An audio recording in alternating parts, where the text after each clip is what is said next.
and laminate planks and vinyl sheet flooring. Chihuahua Flooring carries products for both commercial businesses and residential homes, including brands like National Flooring, Del Tile, Mannington, and Mohawk. They also offer blind repair. For more information, you can visit online at chihuahuaflooring.com, call 509-935-8021, or via email at chihuahuaflooring@gmail.com. Programming on KCHW is supported by Parkview Senior Living in Colville, Washington. Parkview offers assisted living services for seniors, including care planning, help with daily routines, and meals served in the community dining room. Parkview Senior Living is located at 240 South Silky Road in Colville. Additional information is available at parkviewsl.com or by phone at 509-684-5677. Thank you, Parkview Senior Living, for your support of KCHW 102.7. This is KCHW 102.7.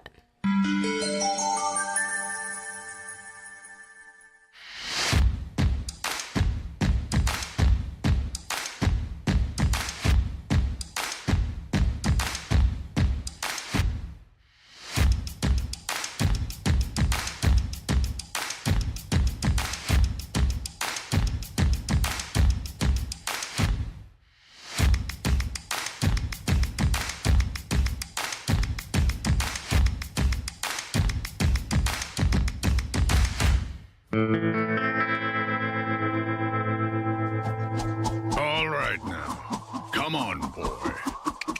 Yeah. Come on. Get her going. It's Wednesday. Wake up. Good boy. Not yet. Give me 10 more minutes. Hit the snooze button. Yeah. Let me hit the snooze button one more time, Mom. No, yeah. Good morning, everybody. It is your KCHW morning show. It is Wednesday, January 21st, all the way in 2026. We're here with myself, Chuck Ritchie. We've got my ever-lovely co-host today, Miss Sharon Ludwig and Miss Paula Randall. And we have a very special guest today, Miss Sabrina Tipich. Ooh, I'm excited. Right? Who Yeah. is a local real estate expert that's here to talk about some real estate stuff. So Nice. we'd love to welcome her onto the show. She'll be here after the break, a little after 8. So good morning, ladies. How are you today? I don't know. You said lovely. I feel like something that crawled out from under, like, something dark and cozy. I'm just, like, not here yet. I I'm thought you still were at going home in somewhere my different when you blankets. said I'm just cozy. like, Yeah. Somewhere deep. Right? And dark. I just would And like really to. cozy. I'd like and really to. cozy. I want to fast forward to sunshine Oh, my gosh. Right? and warmth. Well, I've just been cold all winter. Yeah. Man, I tell you, we were talking about that before the show. I'm actually, if you notice, I don't know if you can see that on camera. I'm glowing a little bit. I'm wearing a heated hoodie today. I woke up this morning cold. Yeah, and it's like if there was 2 feet of snow on the ground, I wouldn't care because there'd be snow. Because it should be cold if there's snow on the Because ground. there should be cold in the snow, but we've had no snow, Right? and it's just this weird cold. I was telling Sharon on Friday, I was so cold that like my bones were cold from the Yeah. inside out. I was just freezing. Are we really? Mine doesn't say live. Well, I just now hit the button, so.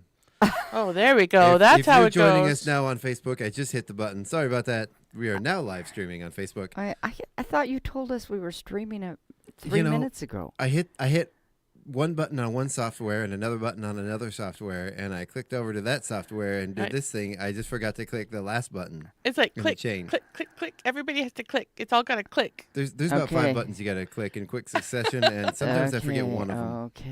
Okay. I love it. My son is starting a new online class, and it gets him up earlier than he's used to. So mad respect for all the families that do this every day.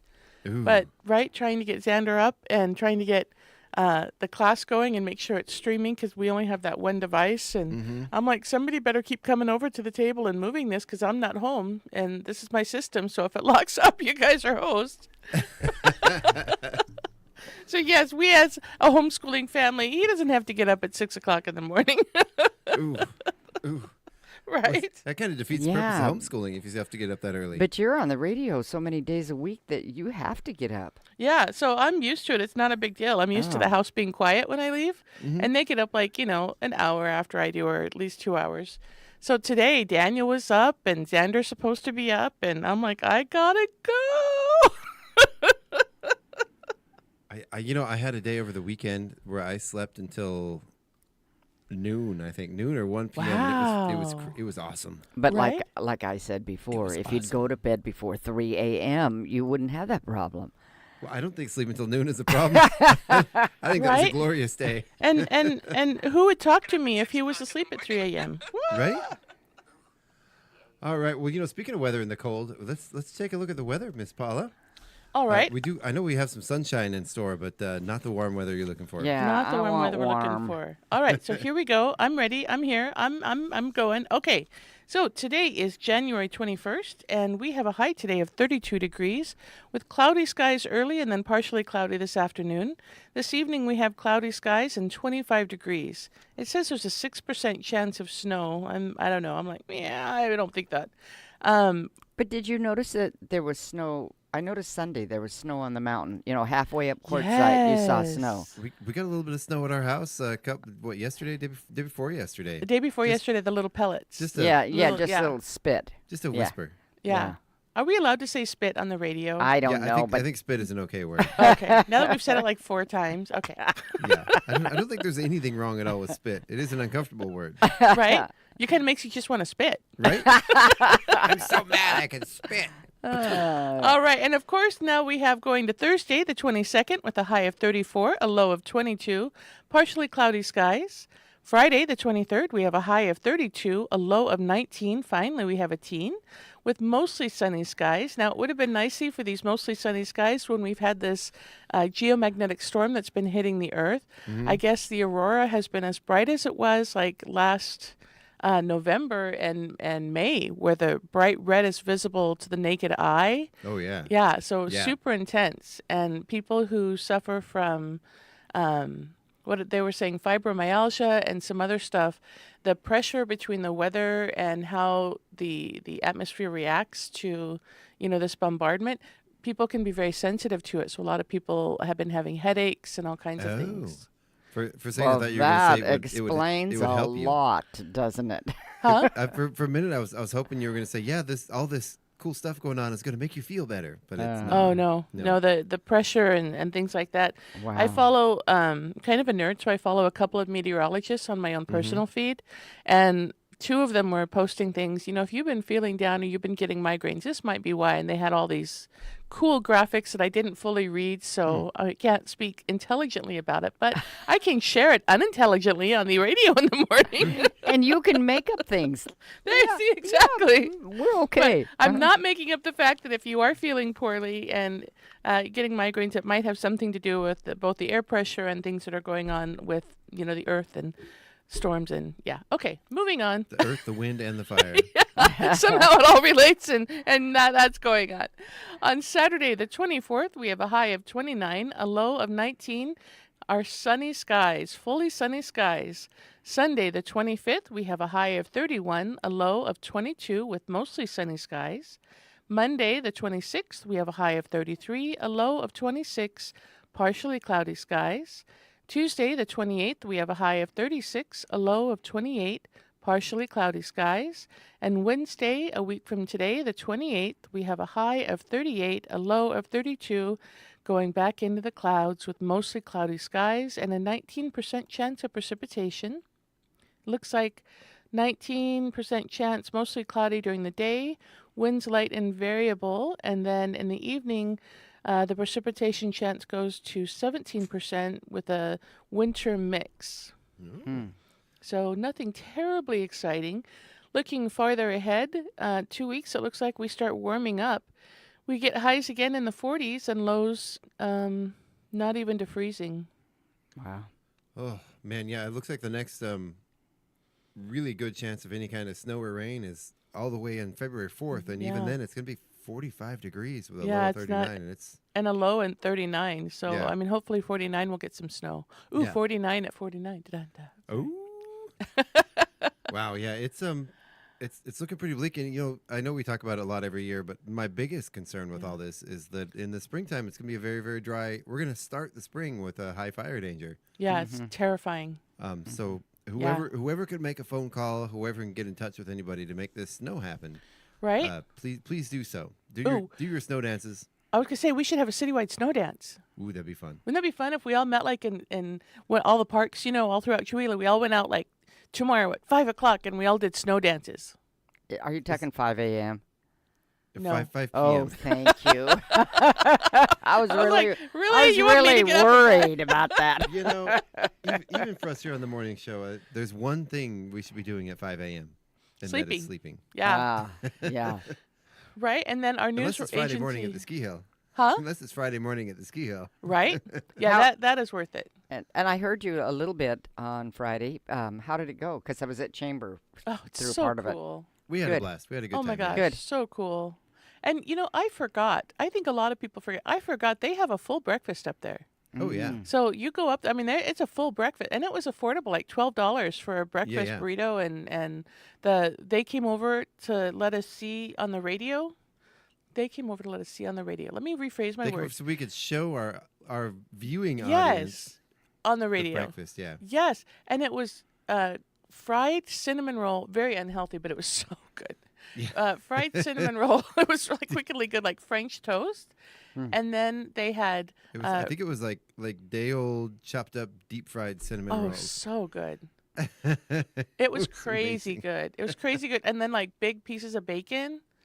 Yeah, it was good. And then like a big dollop of, was it like cream cheese, whipped cream or something that was on there? Yeah, whipped cream. And it just kind of melted over the, oh, it was really good. It was good. So we, Craig and Chuck and I, and I think did Shane get some too? We were all had it like, and so we're trying to host on the radio, and we're like, yeah, num num num num, num num num num. Try not to crunch in the microphone. Our eyes are rolling about the gloriousness of the bacon. It was awesome. The ski hill is gorgeous. Did we ever get a birthday calendar? I have a picture on my phone of a birthday calendar, Right? but we'll get to that. Okay, because I talked to him at some of the Lions Club people. I talked to some of them and said, the radio doesn't have their calendar yet. You know, Right? they did contact me, and I was supposed to have met them Friday after we got out of the ski hill, and I totally forgot about it. So I will go over there. It's that's my fault now. Yeah. The ball is in my court, and I dropped it. Yeah. I thought I got one from Becky, but I haven't gotten it. So maybe I didn't order it, but I need to order. Can I still get one? I don't know. I don't know if they order extras. That's a good question. Yeah. Well- Inquiring minds want to know. Yeah, we want to know. I have a little picture of it, but let's go ahead and get on to the mountain condition report, which of course this weather and mountain condition report is brought to you by 49 Degrees North Mountain Resort. So let's take a look at what's happening in the higher elevations. We have a snow depth at the base of the mountain still clinging on at 13 inches, 22 inches at the summit. It hasn't changed too much, but they do have those snowmakers running round the Full clock. blown. Yeah, they are. And it's nice and cold, so it's going to hold on to what they're making now, which is good. Yeah, and when we went up there was, a skiff of snow from those snowmakers. They kind of just cover the whole area with snow, a light sort of, what's the snow version of mist? Like just those little fine crystals, but it is putting some new snow on the ground. So It is, and again, now that it's going to stay a little bit cooler, it looks like the inversion is still going on because the. no, no, it's a little cooler. So it's 20, It's done, yeah. 22 degrees at the base, 19 at the summit. Yeah, so that's good. Yeah, no, very light winds at the base, a little more, some moderate winds at the summit. Clear skies, no precipitation. 72 trails are open. 10 of those have been groomed. The surface conditions are listed as skier pack snow. There are a few groomed trails. The coverage is good, but they do warn that low snow conditions do exist. So please ski and ride with care and stay on the trails. Yeah, stay Yeah, on the trail. This is not absolutely. a season to go off trail. No, it is There's not. just you'll hit trees, you can hit stumps. There might not rocks. be any snow underneath you. Yeah. And yeah. we talked with the old the artist formerly known as the Singing Fire Chief up there, and they're being very, very careful about marking the trails, making sure that people know where is safe and where is not. And and this isn't the year to be whatever, I'll just go where I want, because they know what they're doing, and listen to them and stay on the trail. Stay on the trail. He said, if I close a trail, I close it for a reason. Do Yep. not go around the tape. Do not go around. Stay on the main trails. Yep, exactly. So very cool. Yeah. For more information about mountain condition reports or events happening up there, you can visit ski49n.com or to check out that new menu up there. I know. I was just going to go and find out what they're going on. So while you do that, I'm going to take a look at the Chewelah Valley Lions Club calendar. It's a very tiny picture and I have to zoom in really, really far. So hopefully I can read this here. What is today? Today is the 21st. Today we have Rob Chalmers and Muriel Meyer with birthday. Then Jim and Darcy Caruso have an anniversary. Well, nice. And I saw another special birthday on my Facebook this morning. Yeah. I don't know if she's listening or not, but Miss Catherine, happy birthday. Love Happy you. birthday. Happy birthday. Yeah. Oh my gosh. Oh, Yeah. I threw one in there that wasn't on the calendar because we love Catherine. I know, and I just saw her, and I totally didn't even think about it. Okay. I probably need to didn't go know. take a card. Okay, ready for birthdays? And happy anniversary, Jim. Okay, ready? Happy Happy birthday. happy Happy day. day. Happy birthday. Yay. Yay! There we go. Oh, I haven't Sharon, done that in so long. Sharon, we got to do that again. You didn't give us your jazz hands. I'm sorry. I had some dental work done yesterday, and my jaw kind of hurts, and Yeah, we're I'm not gonna gonna- milk it for all it's worth. Okay. I still have. It's swollen over here. You can see. Yeah, it's a little, Yeah. We'll let Sharon, you get an excuse. Okay. right? She Thank gets a you. Fine, pass. whatever. Dental Yeah. work. Psh. I'm just gonna tease the school. This is just so funny. Okay, kids, Bus 13, shout out for your breakfast menu. It's Wednesday, which means today you get a choice of bread. With a few other I know, items. but it's so funny. A cold Yeah. crust of bread. Cold crust of bread. and Right? a I warm always glass see this water. piece of white bread that's like, here, child, you can have a piece of bread. Next. Okay, so you have your bread choice, and I'm sure it's wonderful. It's like a muffin or Pop-Tart or something, I don't know. With yogurt, fruit, or juice, you can also have a fruit breakfast parfait with granola, fruit, or juice. Who doesn't like a parfait? I know, right? Right? We should go over and get one. Variety of cereal with yogurt, fruit, or juice. And of course, Chef's Choice is available as well with milk variety offered. And then for lunch, we have today spaghetti. Who doesn't love spaghetti? Garlic bread, fruit, and juice. And again, a variety of milk is offered daily. When they used to serve spaghetti at school when I was about, 5th, 6th grade, they would give us this chunk of cheese. And I would stick it underneath the spaghetti and it would melt. And I was a shy enough kid that I was embarrassed that I was doing that. So I would do it when nobody would see it. Yeah, Which people, now be I embarrassed just about. stick it under there, I was going to say, people, if they saw that, they'd be like, oh, I want to do it. Do it again. Yeah. You know what? I actually can't hear. I'm Oh. hearing myself. I'm very Okay, impressed with so myself. which one is that? This you one? know what? Have you ever and I don't mean to call you out if this is you. Just hang your head and pretend I'm not talking to you.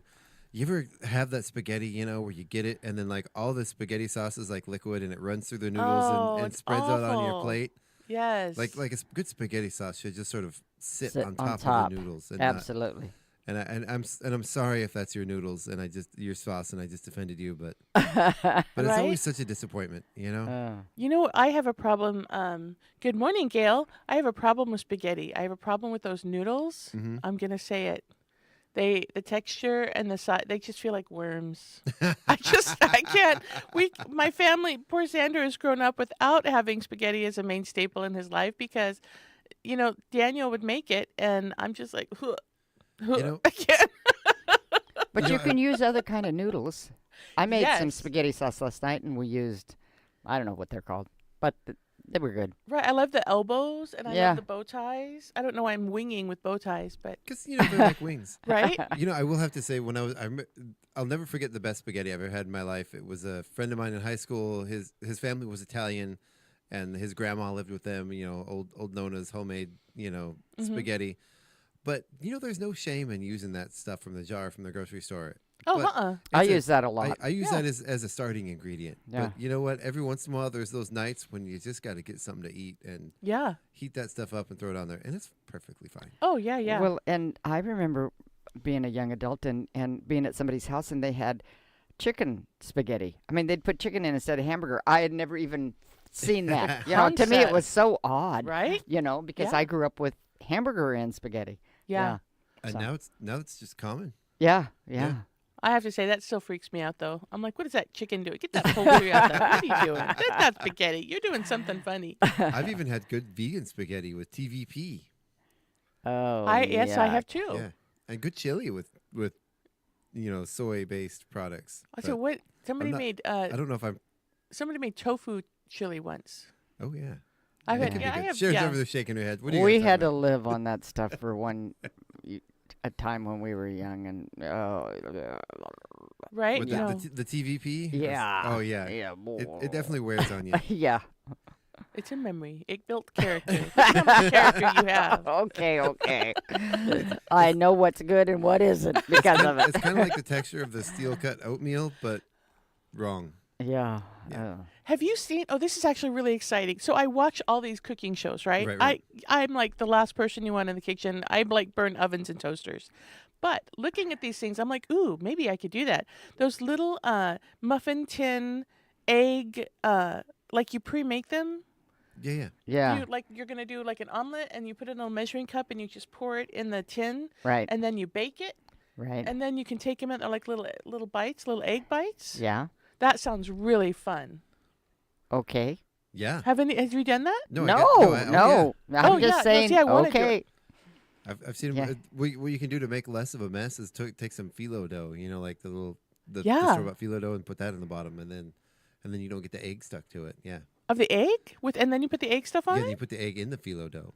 Oh, So that'd be like a mini quiche. Yeah, exactly. that sounds Mm. good. Yeah. Ooh, and It's you know the other things. This is a thing that's all over my feed right now. I know we're talking about food, and none That's of us okay. have We probably always do eaten. that. But the really like athletic and healthy people do this, which is probably why I watch it. I'm like, yeah, that's going to motivate me. But it's gonna the do that. steel cut oats, because you were talking about steel cut oats, right? Mhm. Steel cut oats, and they put chia seeds in because I guess that's like the best place to get fiber or something. And then they put in, they mix all this stuff together. Like they put some egg and they put protein. They put all this stuff, and then they bake that, and you have these breakfast bars that are supposed to Oh, be yeah. like super healthy. And then you just have breakfast that is filling, and you have it to go if you don't have time to sit and actually have a healthy breakfast. There are these wonderful fast you can make pre-made for the week. But have you ever sometimes tried a recipe that you saw online and it didn't turn out the way they did it, and you followed all the directions and it was horrible? Yeah, Oh, but I yeah. usually Yeah. I blame the cook on that one, because I'm like, I don't know what I'm doing. So Oh. Daniel and You know, Xander, when I'm in the kitchen, I'm like, okay, Xander, we're gonna do this as a learning experience, and he just kind of he like grimaces because I'm not the cook. Daniel's the cook. I bake. I'm not a cook. So when I say I'm going to cook, the house is on full alert. They have a lot of snacks. There's it's like Fire extinguisher at the ready. Yeah. right? There's all day. There's looks behind my back between the people who love me, going, oh, okay, we're gonna support mom in this. But yeah, but I did make a really good ratatouille, and it looked like the ratatouille. Ooh, Oh. nice. I love a good Right? ratatouille. Oh my gosh, it was so exciting.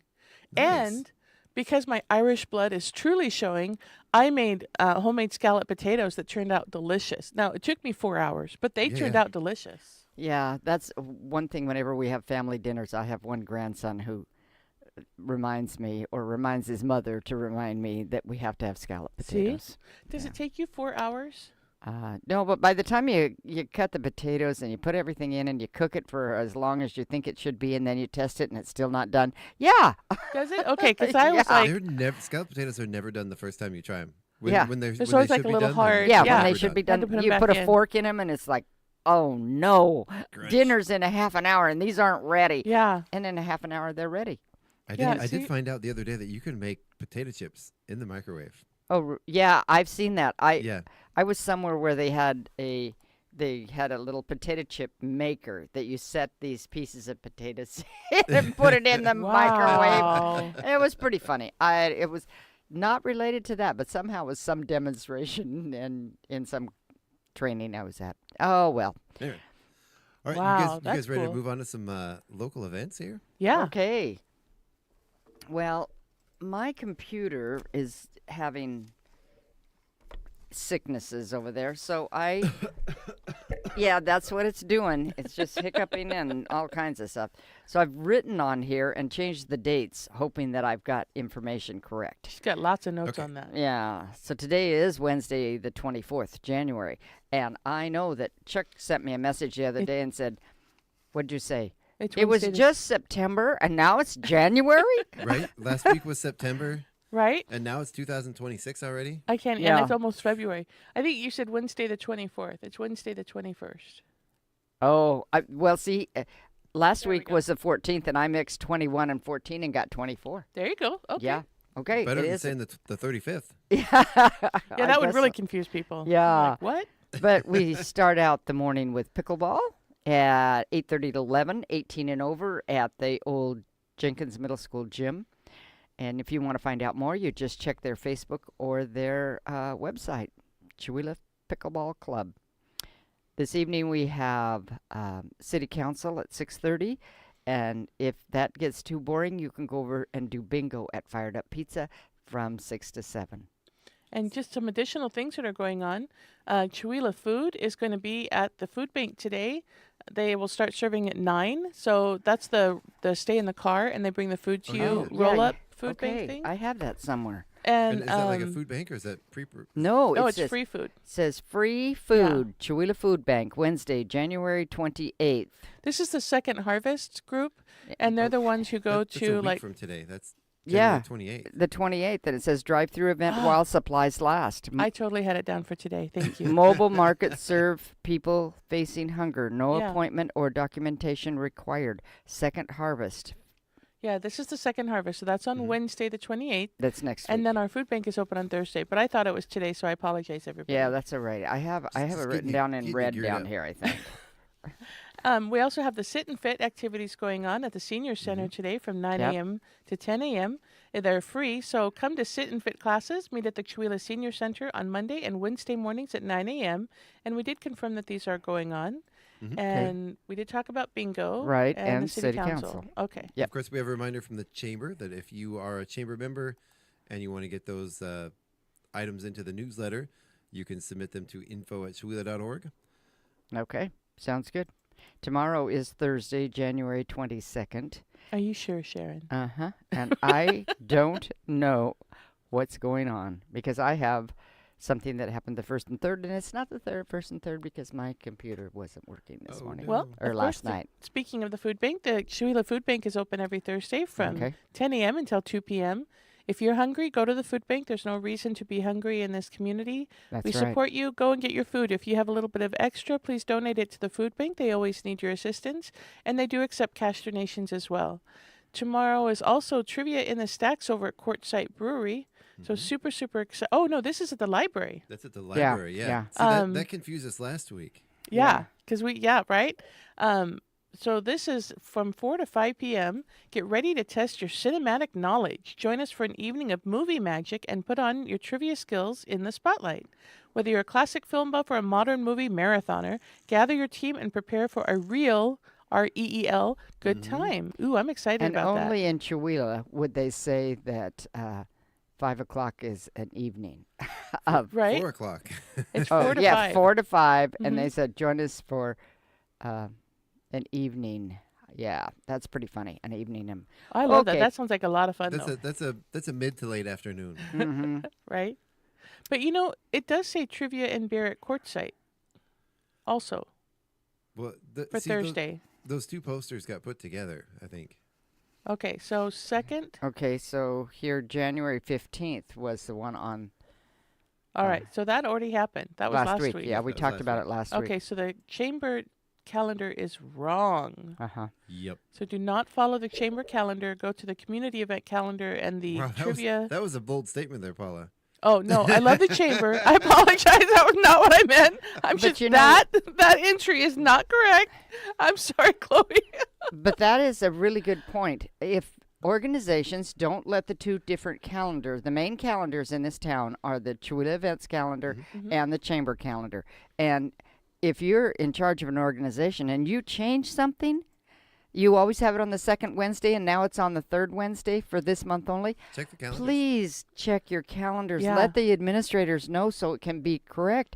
You don't want people showing up at your door Right? and not having an activity. Yeah. Yeah, They'll be mad we at want you. those calendars to be correct. Yeah. Exactly. Okay, so much for that soapbox. It was a good soapbox. That was a Okay. good one. Then, do we have anything else on Thursday? Did you say Craig Mara Karaoke at the Oasis at 8:30? I can't remember. I didn't. Well, Craig Mara Karaoke is going to be at the Oasis at 8:30. Okay, that's good. Okay. And Friday, start the day with Chamber and listen to Paula and Chuck and Craig on the radio. Adult pickleball at 8:30. Oh, Chamber. I thought they knew, but it's at 7 a.m. at the casino. Mm-hmm. Yeah. So, and then whatever they're having at the American Legion. I have it for you right here. Oh, good. Build So- your own burger bar. I bet they don't look quite that tall, but Well, at Build Your Own Burger, if you You want to could- put 3 patties and on all that bacon and cheese cheese and and tomatoes. Uh, Serving time at 5:30. Sponsored by the Sons of the American Legion. Donations go to the American Legion Scholarship Fund, and that's all your money goes there. Yeah, Mhm. yeah. All the donations. Yeah. I saw that they posted that in Chihuahua News and Info, so I had to bring that up. Oh, good, because I sometimes go looking for it and I don't find it, and I think I'm on the Chihuahua News and Info. I Ooh. get things on them all the time. Right, and I'm going to go back to Wednesday for a second tonight. This is actually really exciting because my friend is a pool player, and I don't see a lot of opportunities for pool players. So this was also on Chihuahua News and Info. Attention pool players, starting tonight, January 21st at Brothers Bar in Springdale, a weekly 10-ball tournament. Sign up at 5:30 and starts no later than 6 p.m. It's a $5 entry and money is added. First game is a double elimination. The idea is to be done early as they have 4 tables. So yeah, that's going to be fun. I'm not familiar with 10-ball. What is 10-ball? Is that where you use the 10-ball instead of the 8-ball? I don't know. I'll ask I'll- Nancy. I'll Nancy have- should be up. I'll have to look that up. Oh, I can look it up. Oh, There you go. thank Yeah, you, we Chuck. have Google. Right? Just bother Nancy. Just talk Like, to let me Google. call my friend. No, let me Google. Ah, Too so funny. funny. Yes, And- I'd like to call a friend. Right, I can remember that game show. Yeah. And then the other thing going on the 21st, I took all these screenshots and I forgot, Sharon. Oh, okay, good. There's a downtown dinner crawl in Colville, Oh, cool. and the ticket sales close on tonight. So if you want to go to the dinner crawl on January 30th from 5 to 8 p.m., the tickets are $60 per person. The format is small groups of 10 to 12. You can buy 1, 2, or 6 tickets. 21 plus, but the downtown dinner crawl in Colville tickets close today. So make sure to get those tickets if you wanted to do the dinner crawl in Colville. Okay, so where are they crawling to? I don't know. This is all it says. Oh, Oh, well. I wonder if that's similar to like our Taste of Chihuahua. It's got to be, right? Yeah. That's what I imagine. That's Yeah. cool. But yeah. Okay. Saturday. Go ahead. But wait, there's more. There's more. This is good. Okay, so Saturday finish, and then I have something for Sunday. I have nothing for Saturday. That's Oh, why okay. I was going to say right, so Saturday the 24th. I have nothing unless you do. There's actually a Courtside Brewery is having a 10-year anniversary. party. Oh, Yes. yeah. Yeah. Fun for So there them. you go. And if you bring in your 49 Degrees North season pass, you get a discount. Nice. Ah, So there's that, nice. And Sunday, January 25th is Winter Pickleball, All Ages Blues Jam from 4 to 8 at Fired Up Pizza. And Paula's got something else for us. Well, you can watch the Seattle Seahawks and the LA Rams playoff game on the big screen this Saturday, January 20th, out the Alpine Theater. How fun! But January 20th already. No, 25th. Okay. January because, 25th. Did I say 20th? Uh-huh. Okay, so Sunday, We're not doing. January 25th, no cost for admission. Doors open at 2:45 with kickoff at 3:30.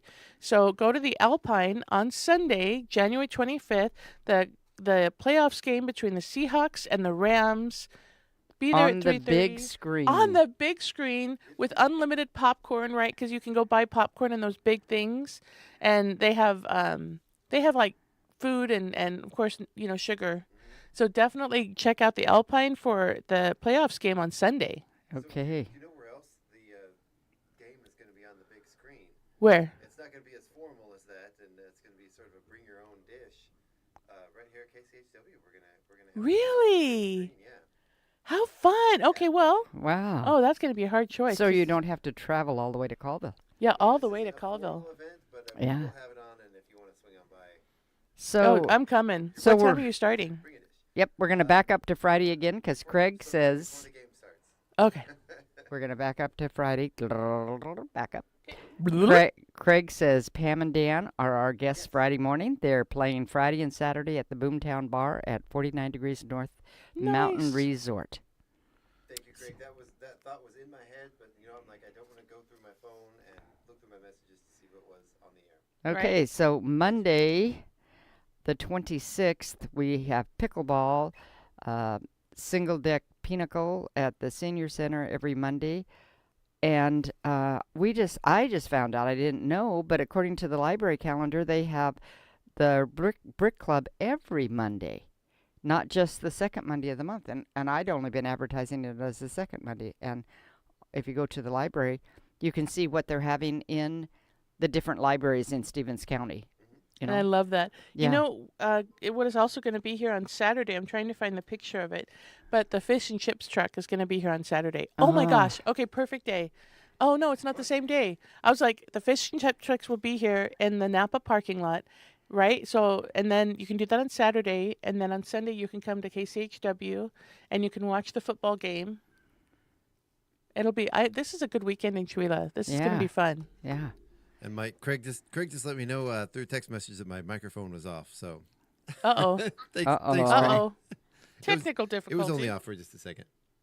Now I have to figure out where we are. I have to go back to our live feed here. Hello. Okay. No, and then there was something else I saw. You'll see the 10th anniversary. There was something else I thought of. Oh yeah. No, I was looking at this. Craig left another message. So the fourth Friday at the Crossroads at January 3rd in Colville. There's a community concert with the Dinosaurs happening at 6 p.m. To 9 p.m. There's going to be free food and beverages, or there's going to be free with food and beverages available for purchase. Sorry, that's of course done with Fired Up Brewing, and Colville. Big thank you to Colville Together and the Vincent Fund for making that happen. Yeah. Mm-hmm. So a community concert, 6 p.m. Friday the 23rd in Colville. Yeah. And so then we're just jumping all over the place, aren't we? If somebody's writing notes on this, they're having trouble following us. Yeah. They're laughing at us. That's what they're doing. Yeah. I don't think anybody's laughing. Right? I think they're laughing. I think they're shaking their heads going, oh, my goodness, this crew. Yeah. So, where are we? And then I don't have anything for next Tuesday. I the do. 27th. Yes, we do. A big thing. I am super excited about this. Okay. The Chewila Wedding and Events Alliance is going on Tuesday the 27th from 6:30 to 8 at the Aaron Huff Memorial Building. And this is actually a really cool concept that Laura came up with, and I'm loving it. So the idea is that we make Chewila a destination event center for people planning a wedding, and we offer them a full package. We have officiants of all different flavors. We have beautiful venues. We have local florists. We have wonderful restaurants that can cater their event.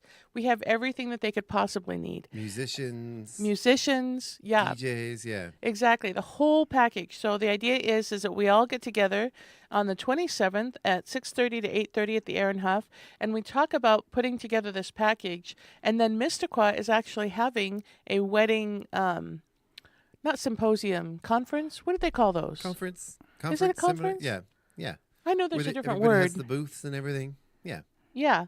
So the idea is that we start advertising as a group. Come to Chewila Weddings, and buy the package, and we'll work with you as a package instead of you're just trying to do everything piecemeal. Well, I'm not sure if it's going to be a package or just basically like a menu option where you can. Oh, that's you can perfect. contact the Okay. folks, yeah, and. But you here's have your all the options for this. people. Yeah. So right. And then what can happen is all those individual people, they can work together and put together their own packages within those groups. So there'll be all the different people offering services, and here's some of the packages that are put together by these folks offering the services. Yeah. So if you're a baker, if you're what is a food provider? What is that word I'm looking Caterer. for? Thank you, caterer. My brain is just It's right on the computer screen. Right? Oh, there it is. If you're a calligrapher, if you are a photographer, if you're an event planner, if you're a graphic designer, if you do hair and makeup, rentals or decor, if you have transportation services, if you have a venue, if you have a beer license or wine and spirits, come and meet with us on Tuesday the 22nd from 6:30 to 8 at the Aaron Huff Memorial Center. Okay. As Shane likes to say, wedding counselors. Okay, so Marriage counselors. that tell us the date again, because you said the 22nd, and that's not the date. 27th. 27th. Yeah. Yeah. So that is Tuesday, the 27th next week. If you saw any of the old posters that said Wednesday the 27th, the correct answer is the 27th is the right date. The wrong day was written on it, but I do think those new posters are going out or have gotten out. So. Yep, I have to go and track down all the posters, and I'm just going to mark that Tuesday. Just ignore the date that is the day it says, and the date is correct. Yep, the date is correct. Okay. So then, looking ahead, of course, we did talk about Wednesday the 28th is the free food, and that's the Chihuahua Food Bank, and it's a drive-through event. I don't know how it works. It just, you drive through, and while supplies last. So it starts at 11 a.m. Right, and that's the second harvest. So they do it in Colville, they do it in Loon Lake. So that's different from the Chihuahua Food Bank. So what you do for the second harvest free food is you go and you park your car and you line up. So I don't know, I guess people line up, and the line lasts for like a mile. So I don't know where they're planning on people to route. I guess maybe down, what is that, 2nd or 3rd Street down there? Maybe. By the food bank? Maybe. Yeah. But people do start lining up. And so what happens is, they'll open the truck and they line up in a row, and you go and you drive up, and you never get out of your car. You never turn off your car. They hand you stuff and they put it in your car. You can go up with your trunk open, and they'll put everything in the trunk. Like curbside delivery. Yeah, and you just drive through, and then you get to the end, and they close your trunk when they put all the food in. Then they ask you if you need dog food or pet food, or if you need, anything else, if they have it available. And you can say yes or no. They ask you how many people are in your household, so that they know how much food to give you. It's not like a shopping. You don't get to say, I want that and that. You go and you say thank you, and they give you what they have, and you just keep going. Yeah. So nice. That's a great service. Yeah, it's a really amazing service offered by Second Harvest. So very cool. Yeah. Yep. And coming up, the only thing out in the future that I have is February 21st, Light in the Darkness at the golf course. Oh, yeah. So tell us about that. Oh, I'm super excited about Light in the Darkness. We're bringing it back. We haven't done it for the last 2 years, right? Yeah, I think we skipped 2 years. Yeah. Yeah. So it's a Rusty Putter. It's going to be a beautiful event. We have all of our artist submissions in. So we're going to have a full gallery of amazing art that is expressing everybody's personal experience with light and renewal at this winter coming into spring, the return of the light. So all different kinds of artists are going to be there. We have a fiber artist, we have a jewelry artist, we have all different kinds of, how do you say that? The wax? Encaustic. Encaustic, thank you. And then we have a watercolor artist or two, and we have a multimedia artist, we have acrylic art. It's going to be a full event. Rusty Putter has a unique menu that they're putting together, food for sale for you to go. As well as specialty drinks. So it is free to attend. You can go, you can take a look, you can buy art, and you can enjoy a wonderful evening. We have Gretchen Jones who's going to be our harpist, and she's going to play for the first hour and a half. There's somebody else playing that's really We have cool. a wonderful Matthew Tipich is going to be there, and he's going to close the night out with his wonderful musicality. And he's going to be there for the last hour and a half of the event. So super excited. It's going to be a great night. And Chihuahua talks Sabrina, about... Can Matthew play for only an hour and a half? Yeah. Is it? So, well, that's why he's closing the show. Yeah. So Paula talks about a night activity, but it's a Chihuahua night activity, which means it starts at 2 p.m. No, it doesn't. It starts at 4. This is an old poster. So don't look at that poster. So why isn't it updated? Well, I have to talk to Laura about that. I didn't notice that this was not updated. So I will make sure that the correct one gets up here. The event starts at 4 p.m. Okay. Okay. It goes until 7, 8. I don't have the right poster in front of me. I don't remember. See, that's why I'm it goes talking. until it goes. We need to keep our calendars current. I know this is my fault. My bad, guys. I totally did not notice that the updated calendar was not up here. So, and we do need to get to break, but we do want to talk about one last event first, which is happening February 7th. It's Winterfest, downtown Chihuahua. Yes. Oh, yes. Yeah, there's gonna that be- was on my list, too, but Last I heard, there's going to be over 40 vendors there. Yeah. There's gonna be vendors inside and outside. Right. The music this time is gonna be inside the tent. We've got, which I'm very excited about, the Veterans Pride Band.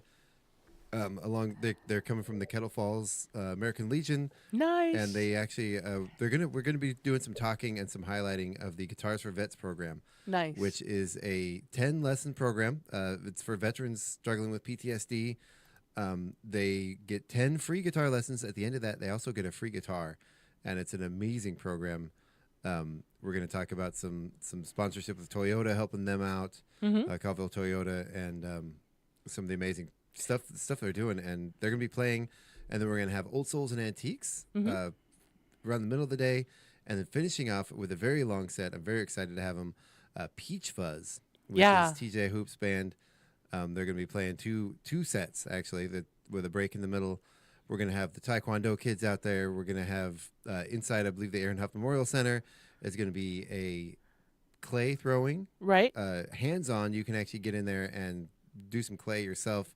There's going to be bingo, lots of activities happening around town. All the restaurants are going to be open doing stuff. Right. We have the chili cook-off at the senior center. Yep. And that goes on from 2 until the tasting is at 3:30.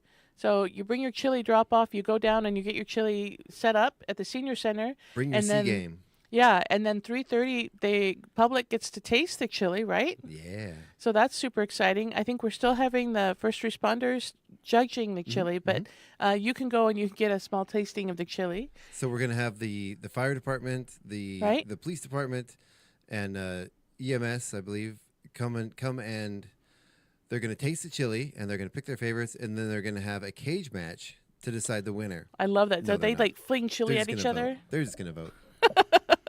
Should be a lot of exciting.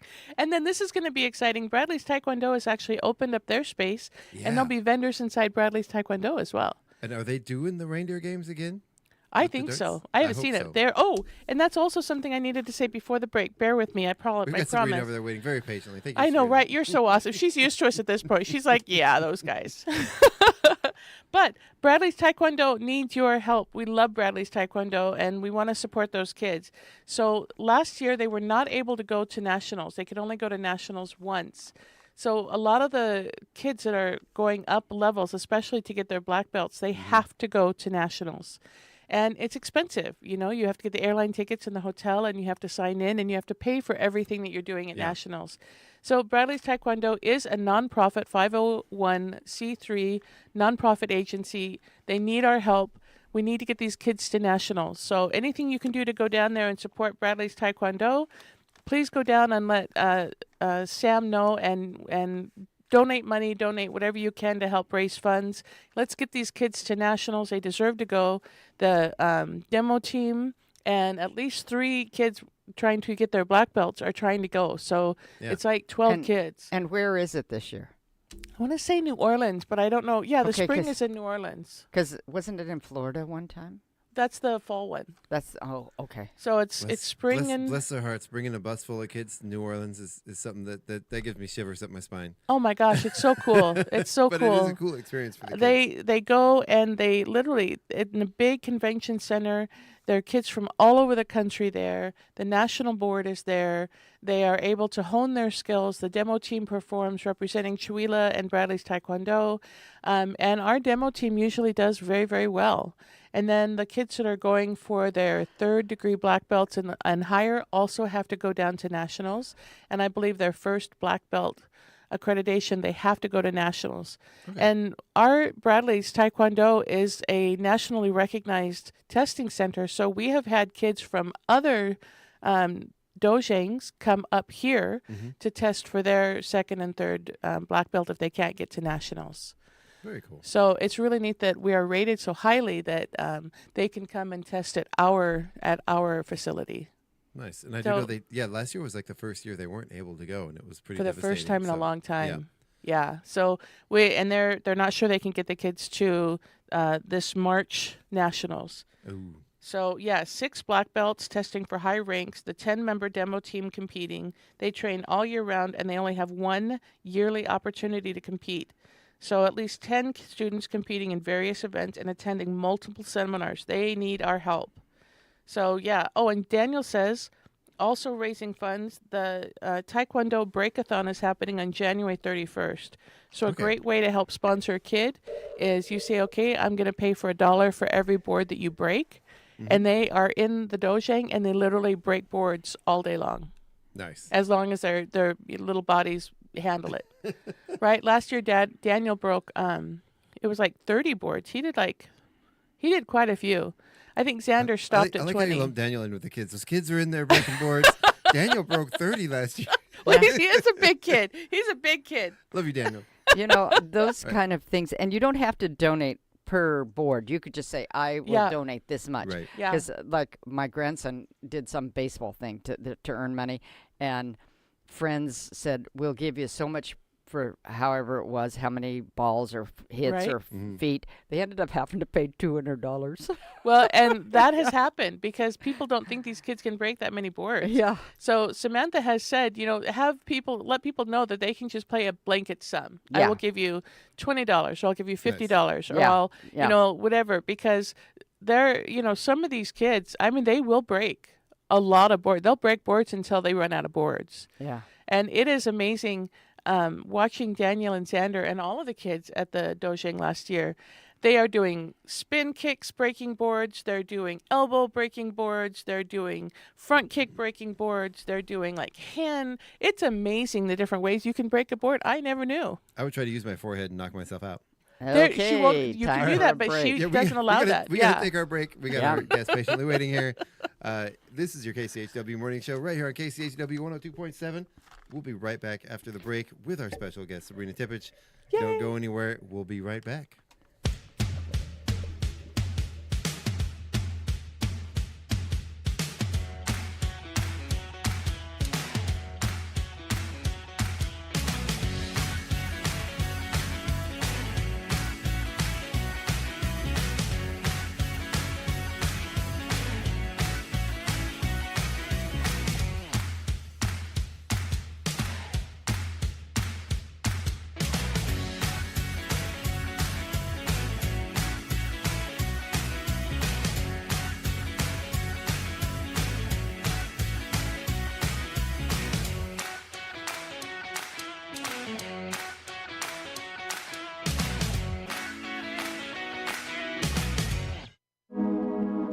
You're listening to Northern Lights Public Radio on 102.7 KCHW. Chewelah, Colville, Kettle Falls. It's 8:19. Your KCHW Morning Show is made possible by donations from Colville Toyota. Colville Toyota, located at 160 West 3rd Avenue in Colville, offers new and used vehicle sales and service. Vehicle sales is open 8:30 a.m. till 7 p.m. Monday through Saturday, with a Toyota Express Maintenance Center open 7:30 a.m. till 6 p.m. Monday through Friday. More information on Colville Toyota's vehicle inventory and services is available at colvilletoyota.com. A small-town dealership with a big heart. And by Chewelah Flooring.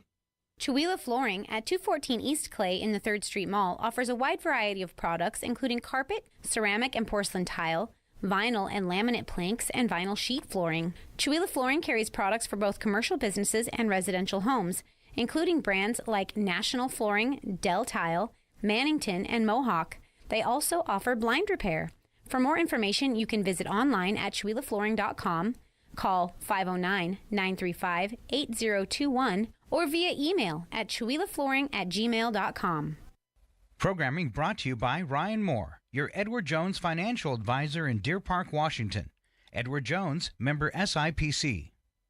Edward Jones is a firm that helps individuals and business owners achieve their financial goals.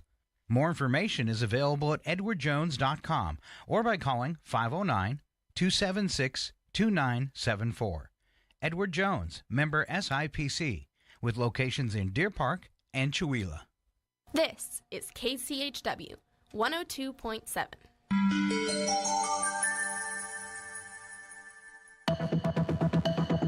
The Public News Service Daily Newscast, January 21, 2026. I'm Mike Clifford. All three major Wall Street indexes ended Tuesday with their biggest one-day drop in 3 months in a broad sell-off triggered by concerns that fresh tariff threats from President Trump against Europe could signal renewed market volatility. That from Reuters. They report the risk-off trade was persuasive, helping vault gold to fresh record highs and pushing up debt costs with U.S. Treasuries wobbling under renewed selling pressure. Bitcoin, which can find favor when traditional markets waver, fell more than 3%. Meantime, Minnesota doctors and police chiefs are joining the chorus of voices describing community-level harms they say are being caused by the surge of federal immigration officers in the state. In separate news conferences Tuesday, healthcare providers and police department leaders shed new light on the impacts of ICE agents pushing to accelerate deportations across Minnesota. Dr. Jana Gewurz-O'Brien is president-elect of the American Academy of Pediatrics Minnesota chapter. Serving patients in Minneapolis, she says when ICE agents are visible at hospitals, including the one where she works, vulnerable families are afraid to get the care they need. We've seen moms that have called and said, my baby's having trouble breathing. I don't know if I should come in. As for local police, a group of department chiefs has described getting endless complaints from community members, including U.S. citizens, about ICE agents violating their civil rights. On Tuesday, President Donald Trump amplified his administration's arguments that the Minnesota operation is capturing the worst violent offenders. But some arrest data cited by the White House has been called into question. I'm Mike Moen. And despite funding cuts from the state and the federal government, Planned Parenthood reproductive health care clinics across Texas are expected to serve more than 100,000 patients this year. Texas lawmakers cut Planned Parenthood from most of its Medicaid funding in 2013 before abortions were banned in the state. Sarah Wheat with Planned Parenthood of Greater Texas says the cuts make it harder for low-income patients to get routine care. So many of our patients, they've always known we're a resource for getting your birth control updated or coming in and getting an HIV test or a screening for STIs or that annual exam where we can screen you for cervical cancer and hypertension and anemia. We've always provided these services. In fact, this was our 90th year here in Texas. The Trump administration recently agreed to release millions of dollars in federal funding to Planned Parenthood and other family planning groups. Last year, the Department of Health and Human Services was sued for withholding over $27 million in funding from 16 organizations, saying they violated civil rights laws. I'm Frida Ross reporting. This is Public News Service. Next to the Midwest, where a professor is sounding the alarm on what he calls the Trump administration's authoritarian tactics to quell the free press, free speech, and other constitutional rights.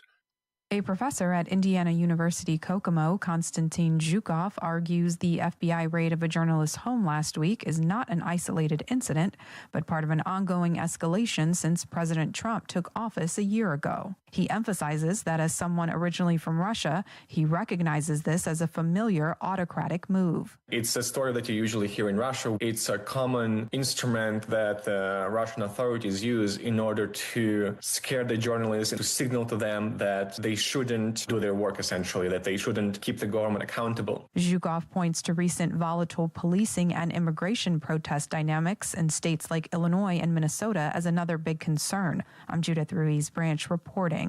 And the Trump administration has blocked the implementation of tougher wastewater treatment standards for coal-fired power plants in Wyoming and across the nation, a move that saves operators money, but critics warn that these and other efforts to boost the coal industry are bad for business and public health. Tom Smar with Earth Justice says the Environmental Protection Agency's new standards require operators to invest in technologies that reduce the release of toxins like arsenic, lead, and mercury into waterways. The health benefits of fewer incidences of cancer, cardiovascular disease, less exposure to children to harmful levels of lead, that those benefits far exceed the cost to the industry. The new standards would cut more than 600 million pounds of wastewater pollution each year, according to the EPA's own projections.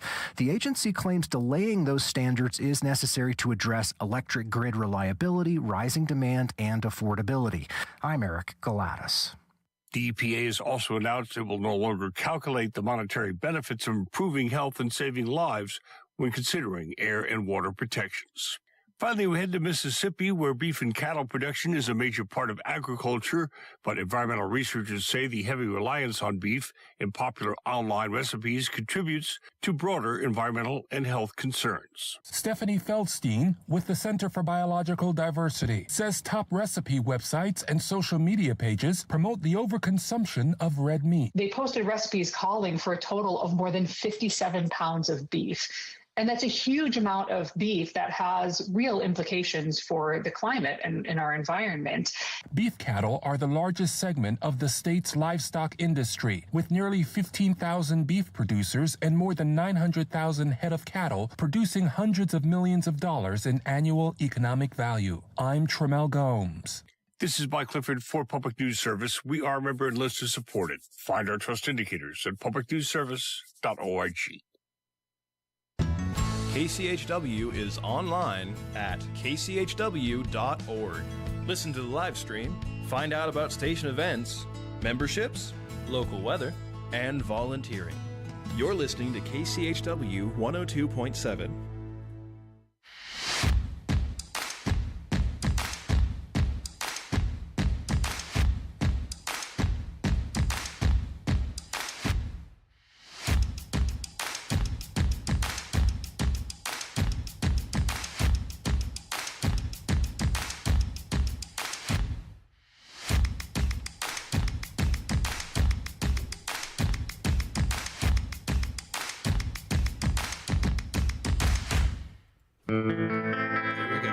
Here we go. Back on it.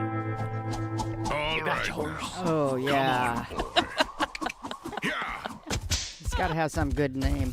This morning he'd have a food name because that's what we've been talking about. Yeah, right? You know? Biscuit. Oh, it's Biscuit. Yeah. I call him, this is my horse, I call him Peanut. Peanut Biscuit. Good morning, everybody. Welcome back to the KCHW Morning Show. Ooh, a peanut biscuit does sound good. That right? We are back again with myself, Chuck Ritchie. We have my ever-lovely co-hosts here, Miss Paula Randall and Miss Sharon Ludwig, and our very special guest in here today, Sabrina Tipich, here to talk about some real estate and what's going on with the market and give us some facts and figures. And I'm actually excited about this. I don't know why, but I've always been fascinated by the real estate market and the numbers and everything. There's some You're weird, Chuck. I know. Just say it. I'm a nerd. I'm a But numbers we all geek. know that. I was excited because she's here. The fact that she's talking about real estate, I'm like, okay, cool. But I'm excited to see her. I don't know about the real estate. Well, you know, one of my favorite celebrities is Steve Kornacki. He does Oh, all funny. he does all the, you know, during all the political campaigns, he does all the facts and figures and all the polls, and he gets really excited and he gets in there and he gets his maps, and he's a number, and he's like a kid in a candy shop when it comes to numbers and facts and figures, and it's so fun to watch. I actually have no idea who that is. I have no idea either. I'm Right? shaking my head. I have no idea. He's a ton of fun. He's a ton of fun. Okay, I'll have to find him. So welcome, Sabrina, to the show. Welcome. Thank you. I'm so happy to be here. And I am one of those nerds that just gets super excited about numbers and statistics. And I think mostly the reason I am is because I want to be able to project accurately for my clients and try to figure out how to be effective in selling their homes and helping them buy at a good time. And, where are things going? How do we strategize? How do we be effective in a really difficult market like we're in right now? And so all of the statistics, when they come in, I'm just like, whoo, when are they coming in? When are they coming in? And we were actually going to do this show a week ago, and I'm so glad it got delayed by a week, because in this last week, as I did more research, all the numbers started flowing in from 2025. And so it was like so perfect that this got postponed by a week. And but yeah, we've got some incredible stuff going on in real estate. We're kind of in unprecedented times.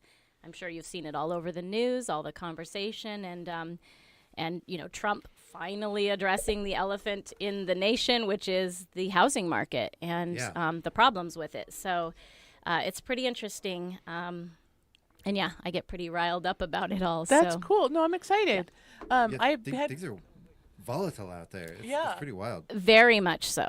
Very much. I mean, it's been fascinating. I mean, you had we were talking about this before we went on the air. You had kind of a pretty steady, slow, kind of normalized market, and then COVID happened, and we saw just this influx, like unbelievable influx of what I would call panic buying. I mean, Oh, yeah. I had every piece of raw land that came on the market. Sellers could literally ask any price they wanted, and they would have multiple offers over asking price.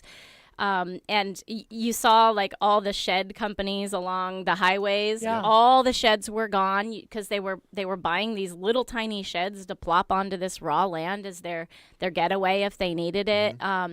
It created like this Or tiny home.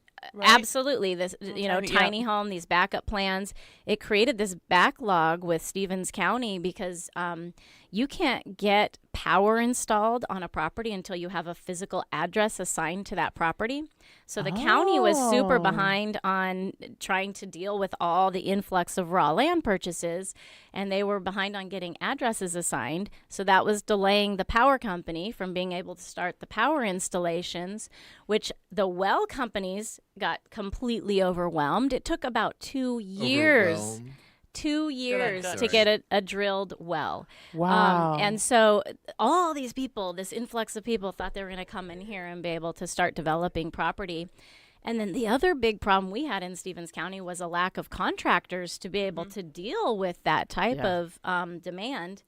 And so I always tell this story because it's just shocking. I had a seller up at the golf course here in Chewelah who we sold their home. They wanted to use the builder who had built their previous home. It was going to be a 2-year wait. And so they were like, oh, what else could we do? So they compromised and hired another guy that was only a year out, another contractor. Well, when that year expired, he was going through a divorce and he pulled out on them. And they ended up having to go back to their original contractor. It was 5 years before their house got started. And they had cash in hand. They were ready to go. They had their land. But I was seeing this like across the board.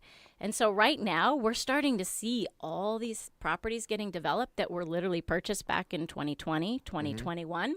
Wow. Everything's starting to balance out. Services have got caught up with the demand. And so we're seeing a lot of changes in Stevens County, specifically based out of the COVID rush. I was going to say, but how frustrating for the poor builders and the people who bought the house, because the prices for wood and supplies in 2020 compared to now. Oh my gosh. Did they have the downscale and so really it's change? been nothing but challenges. Yeah. So we had, property values doubling. They literally doubled. So the average price per acre before COVID was like under $4,000. Yeah, get a little closer to that. Sorry. No worries. So the average price before COVID was under $4,000. Just 1 year later, it was almost at $8,000 per raw land acre. Wow. And then, of course, with the houses that were already built, we saw the exact same thing. I had a buyer who she bought down on the Columbia River, gorgeous, but kind of a really basic house. It was just a vacation home. And she came in, she remodeled the kitchen and 2 bathrooms and was planning on living there forever. And then she ended up with a health challenge a year later and had to sell. Well, when she bought, I thought she was crazy because I thought she bought way too high. She paid $380,000 for it, and I was just like, oh. And then she's like, it's okay. I love the land. I love the river. It's all going to be okay. A year later, she turned around and sold that house for almost $800,000. Wow. And so, boy, was I wrong. Like, we do the best we can to like give good counsel, but we can't always, know what's going to happen. Yeah. Well, I know you're talking about like the builders and stuff having a long delay. I had my neighbor. She actually bought a beautiful piece of property. She has horses and can't have horses inside the city, so she went out past Spokane and bought a piece of property, and she found these beautiful, like they used to call them mobile homes, but they call them modular homes now. Yeah. Some of them are actually really, really swanky, really nice. But she had about a 2-year wait. Normally you can go in, there's the lot, it's, oh, I want this one. Oh, yeah, we'll have it delivered next month. Yep. She had about a 2-year wait to get it built and delivered because they had, supply issues, and they were so busy that everybody got put in a waiting line. And the same thing with the modular homes, and we were talking about some of the tiny homes and the sheds. It was just across the board. I know even RVs were hard to come by during that time period too. Yes, yeah, and so then we had, the screeching halt of this shocking interest hike that I don't know that anyone expected it when it happened. It was just so shocking. And it was so drastic. When it happened, 18 million pre-approved buyers were priced out of the market. That means they were already approved buyers ready to buy a home, and because of that interest rate, it went up and it pushed them out of being able to afford a home. Ooh. And so, you would have thought in a normal market that would have started to decrease house prices because there would be 18 million less buyers at the table to purchase the inventory that was there. But because it rose so drastic, sellers started to pull their houses off the market in mass numbers because they were like, wait a minute, am I going to trade a 2 or 3% interest rate and go buy something with an 8% interest rate? Yeah. And the idea of moving up in the market all of a sudden came to a screeching halt, even for the potential sellers. Yeah. And so where we should have seen a price correction in that first year that would balance out the hike in the interest rates, houses stayed strong and steady and even slightly increased in sales prices because inventory was so small. Right. And so you still had some buyers that had to move around. They had to do, job shifts, different things. And so there still was high demand for the few houses that were left on the market. Well, I know, because I talked to her before we started the show that I bought my home in 2017, and it was as the housing market was going crazy. It hadn't quite reached Chihuahua yet, so we were able to still buy pretty affordably. But we were looking in the Spokane market before we moved here, and it was like you said, we would go look at a house, and by the time we got done touring the house and said, okay, before we could even have the decision about putting an offer on it, we'd get told by a real estate agent, oh, sorry. There were multiple times we were still in the house, and they would get a message, oh, sorry, this house is sold. I got one down the street. There was one time we were at a house. A real estate agent said, okay, I just got a notice. Another house is going on the market. It's just around the corner. Let's walk down there and go check it out. We were walking in the other house. She got another message. Oh, this house is off the market already. Yes. And we were getting priced out. There were the bidding wars for homes. It was wild. Yeah. So I had during the 2020 rush, and I would love to have some hard numbers on how many buyers in Stevens County in 2020 were purely cash, because trying to work with the common person who needs a mortgage was almost impossible. Right. And I tell this story because I think it's something we need to be aware of. I had a couple who the wife was the manager of the local regional UPS out of Colville, and the husband was the manager of one of the industrial plants in Kettle Falls. So they were both high producing local citizens in our community. And they had no dependents. They were pre-approved. They already owned a home. They were just trying to get closer to their job location. And so really great, strong buyers on paper. And we went to every house that they were willing to be in town, out of town. It didn't matter. They were just trying to get closer to their job locations. We went to every house that came on the market. The day that it came on the market, we wrote 5 offers. Every time we wrote an offer, I did a comparable market analysis, and we offered over asking price as high as we possibly could do and still know that it might appraise at that price. Because, again, they're contingent on financing. They can't make these wild $100,000 over asking price offers. And so we came in consistently over asking price as high as it would appraise. And they got outbidded by cash buyers 5 times in a row. Wow. And so they decided they couldn't afford to live here. They packed up and they went to Central Washington. And that just broke my heart, because that really emphasizes the housing crisis that we have right here in our own neighborhoods, and what we're dealing with, and how we need to be aware and try to bring some reform and make it affordable for our kids, the local people working here. It's pretty out of balance. And that's one thing I worry about. We talk about future generations, and I know, most younger folks, you said that, the average home buyer now is in their 40s. Yep. For a first-time home buyer. You talk to anybody in their 20s and 30s, and the idea of owning a home right now to somebody that's younger is they'll laugh at you. Yes. Like, it's completely foreign. They're like, nobody can buy a house right now. My grandparents own a house, but that's not something I'm ever going to be able to do. Right. Do you see any kind of correction in the future for any of this happening? Well, and to that, I have a 21 and a 22-year-old kid. And so these are conversations we have all the time in our home. It's in the forefront of my mind. I did a affordability video 2 years ago in 2024 in Stevens County. The income that you would need to buy a median sale price home in 2024 was $92,450 annual income. And the statistics were like $61,000 was the average income for, so we're talking a $35,000 deficit of income to buy a median sell price house. Yeah, that's just an average. That's not even anything fancy.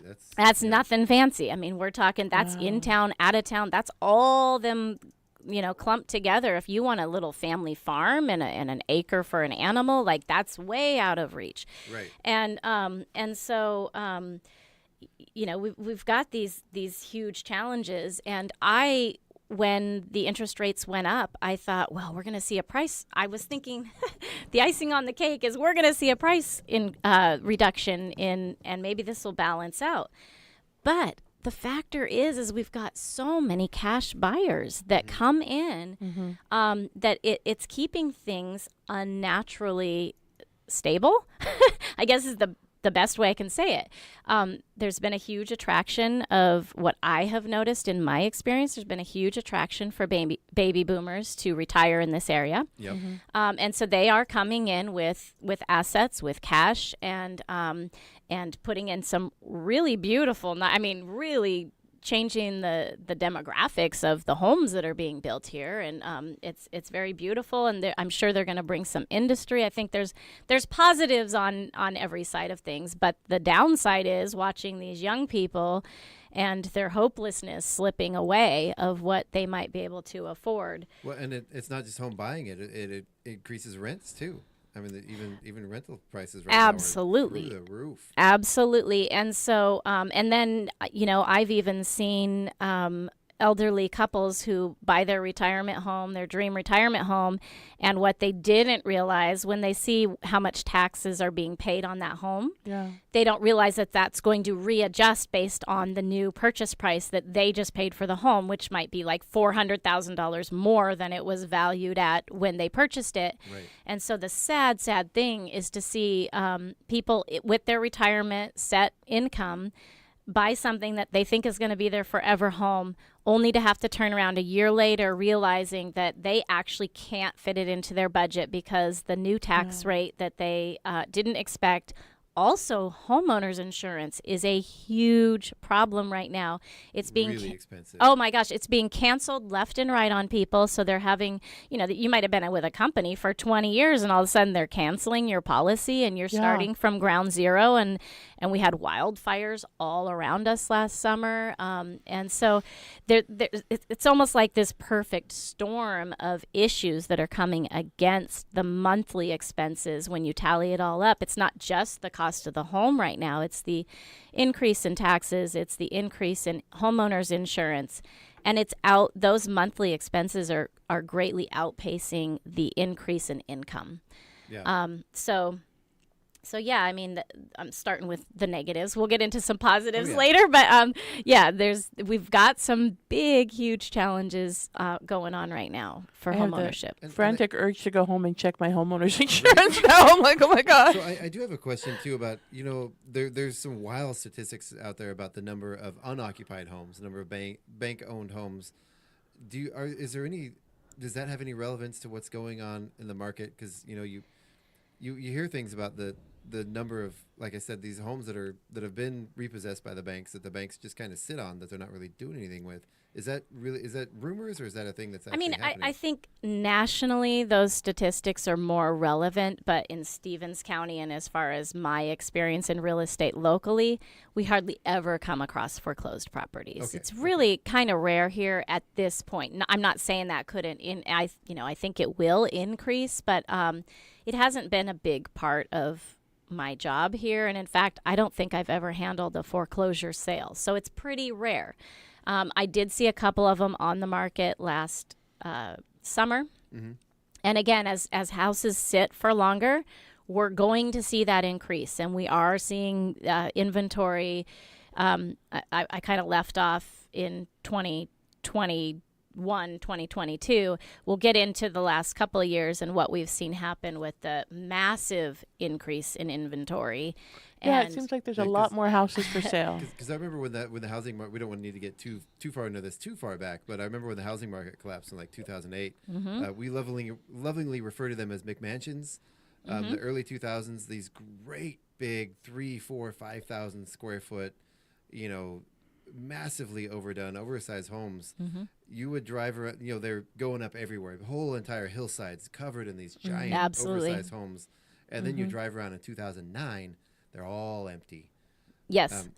Has that sort of recovered from that? Are those homes have people in them, or is there still hillsides full of empty homes? I think that recovered a long time ago. Yeah, I figured. And housing does that. There will be rises and crashes. And you were telling me earlier that you bought here in 2017, and I was like, woohoo for you, because oh my gosh, did you ever? It was like you got in right before the madness of the massive increases. And so we do feel a little bit like we won the lottery. Just very much so. And I think anyone who probably purchased, I'm going to say before 2019, they don't have to worry about the corrections that we need to see in the county to balance things out. Because if you're planning on staying in your home, real estate does that. It ebbs and flows. It goes up and down. It has a lot to do with how long you plan on staying in a home before you need to resell it.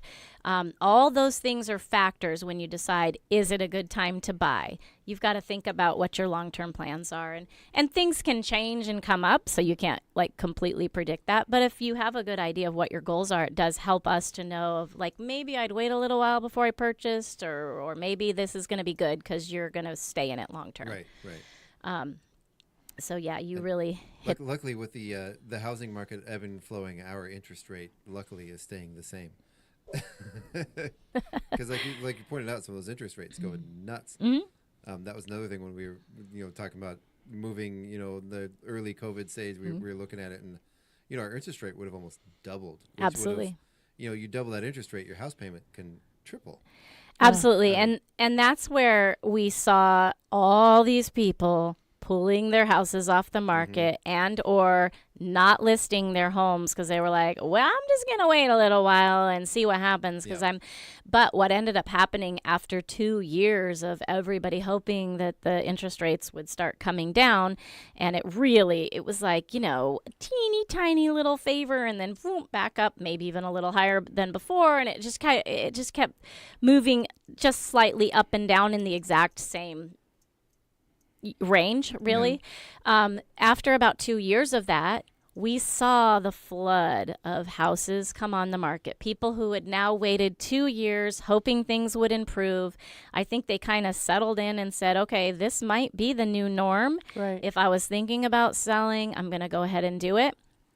And because we did see that massive amount of increase, and we're talking massive. We're talking about national records being broken for the past 30 years. Wow. So right now we have 530,000 more sellers than buyers in the United States. Wow. And we've seen it locally in our county as well. Not as drastic in our county, but we definitely have seen this in Stevens County.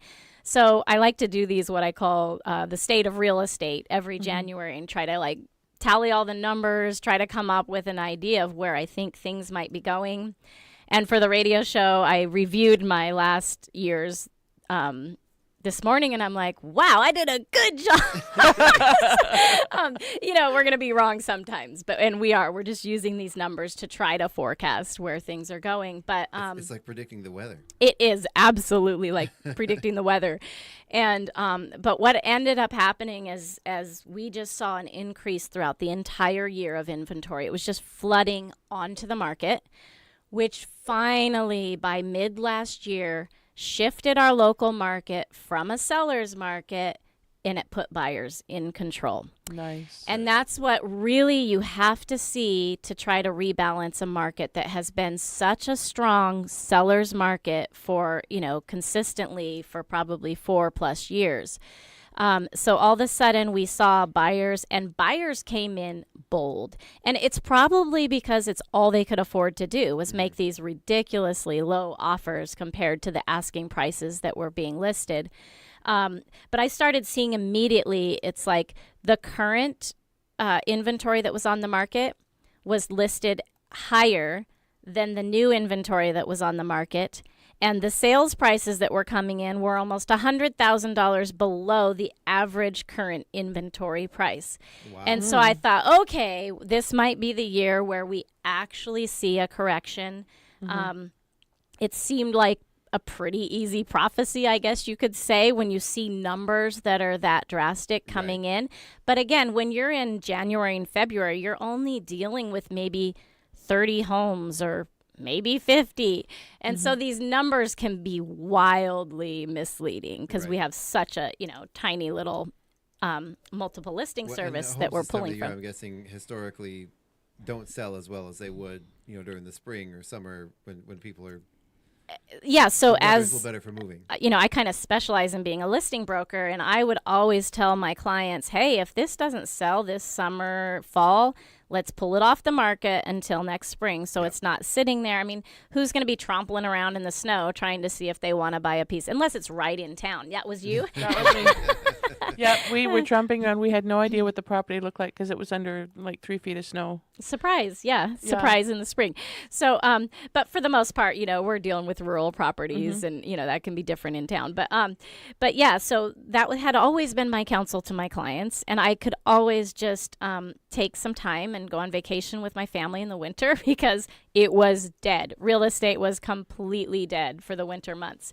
But last year, January was just bustling with energy and activity as all these new properties were coming on the market and buyers had choices for the first time. And so it started out like, oh, this might be a really good year. But it was still completely unaffordable. Right. And so prices had not corrected. We had activity. We had people who wanted to buy and we had sellers who wanted to sell, but still there was almost this stalemate between them because sellers were not willing to negotiate to the point they had to turn around and buy. So they're looking at the markets where they're going, what can I do? I don't think you can blame the sellers because they're looking at their buyers too. When you're a seller, you're also a buyer. And excuse me. So they were, looking at what they could or couldn't do and didn't have a lot of room to negotiate, and buyers had to negotiate to actually be in the game again. And so, we had the fewest amount of real estate transactions in U.S. history. They've been tracking for 30 years, and we've had 3 consecutive years of the record breaking the record. And so 3 years ago, we had the fewest amount. Then we had 20% less than that last year. Think about that. 20% less than the record for 30 years. Wow. So, and then this year we broke that. So these are not positive. Yay, we broke a record.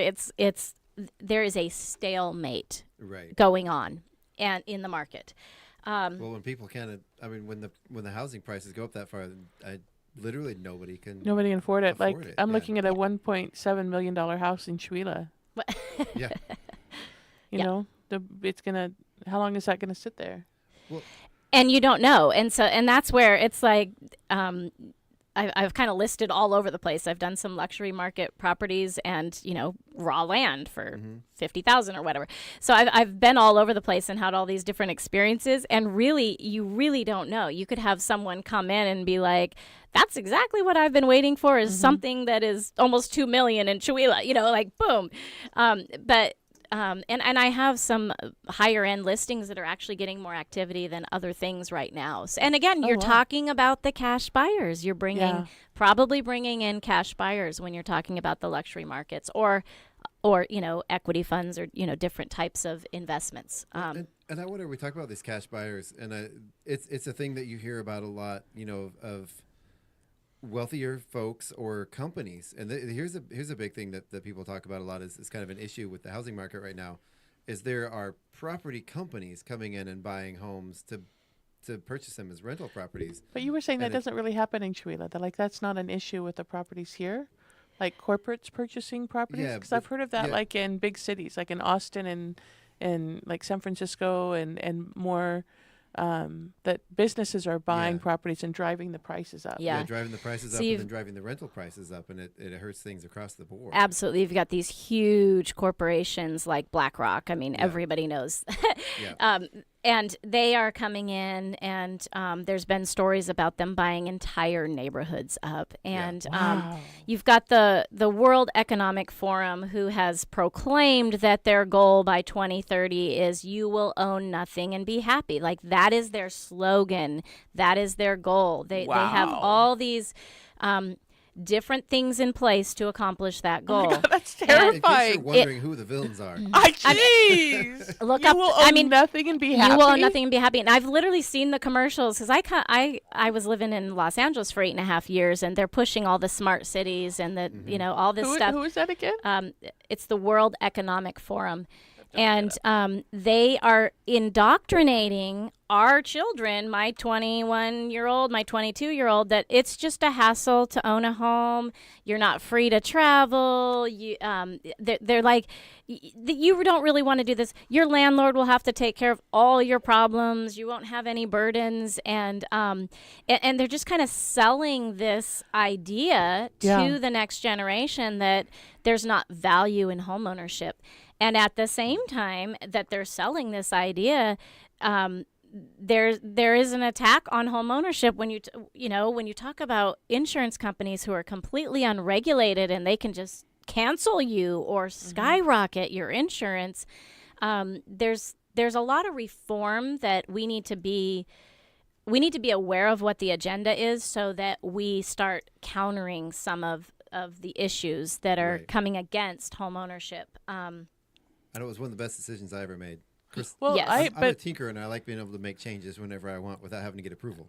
I was going to say, I have my son, one of the things that I have 2 young adults, right? Well, they're not young oh my gosh, they're almost middle-aged. That's really humbling. Right, what is it, 39 and 34? What does that make them? They're adults. They're just adults. They're adults. You have adult children. Yes. Thank you. I'm going to be just like you in 5 years. I have 2 young adults. Oh, my goodness. But, yeah, they were, my son just bought his first house. And it was really amazing, because his justification for a long time for not purchasing was just what you said. Mom, it's easier. If the hot water heater, I just call the landlord.